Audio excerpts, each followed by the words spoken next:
একবার যোগাযোগ বিচ্ছিন্ন হয়ে গেল বরাক উপত্যকা। বরাকের সঙ্গে সম্পূর্ণ যোগাযোগ বিচ্ছিন্ন। ভূমিধসের ঘটনায় বরাক সহ ত্রিপুরা, মিজোরাম এবং মণিপুরের স্থলপথে যাতায়াত বিচ্ছিন্ন। পাহাড়ি রাজ্য মেঘালয়ের বিভিন্ন অঞ্চলে ভারী বৃষ্টিপাতের ফলে স্থানে স্থানে ধসের তাণ্ডব লীলা। এবার মেঘালয় কুলিয়ান এলাকায় 6 নম্বর জাতীয় সড়কে নেমে আসলো বৃহৎ আকারের ধস। বেশ কয়েক ঘন্টা ধরে সেখানে আটকা পড়েছেন যাত্রীরা। বরাকের সঙ্গে যোগাযোগ বিচ্ছিন্ন হয়ে পড়েছে। অবিরাম বৃষ্টির ফলে বরাক সহ ত্রিপুরা, মিজোরাম এবং মণিপুরের স্থলপথে যাতায়াত বিচ্ছিন্ন। কার্বি আংলং এমনকি মিজোরামের বিভিন্ন স্থানে জাতীয় সড়কে নেমে আসে পাহাড়ি মাটি, জলস্রোত, সেই সাথে পাহাড় ধসে নেমে পড়েছে পাথর, মাটি, যার ফলে কার্যত বন্ধ হয়ে পড়েছে সড়ক পথে যোগাযোগ ব্যবস্থা।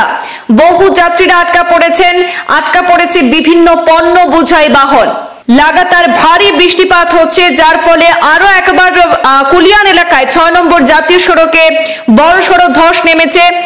সেখানে রাস্তা পুরোপুরি বন্ধ হয়ে পড়েছে, যোগাযোগ ব্যবস্থা বন্ধ হয়ে পড়েছে বরাক সহ ত্রিপুরা, মণিপুর এবং মিজোরামের সঙ্গে। সেখানে বেশ কয়েকজন যাত্রীরাও আটকা পড়েছে বিভিন্ন পণ্য বোঝাই বাহন। অবিরাম বৃষ্টি হচ্ছে, অবিরাম বৃষ্টির ফলে সেখানে পাহাড় ধসে মাটি, পাথর এবং জল নেমে আসায় জাতীয় সড়ক একেবারে বন্ধ হয়ে পড়েছে। সেদিকে কোনো যাতায়াত করা যাচ্ছে না। দুই পাশে সেখানে আটকা পড়েছেন বিভিন্ন যাত্রীরা, সেই সাথে বিভিন্ন পণ্য বোঝাই লরিও কিন্তু আটকা পড়েছে। ভূমিধসের কারণে যোগাযোগ বিচ্ছিন্ন হয়ে পড়ায় তড়িঘড়ি প্রশাসন সেখানে উদ্ধার কাজে নেমেছে।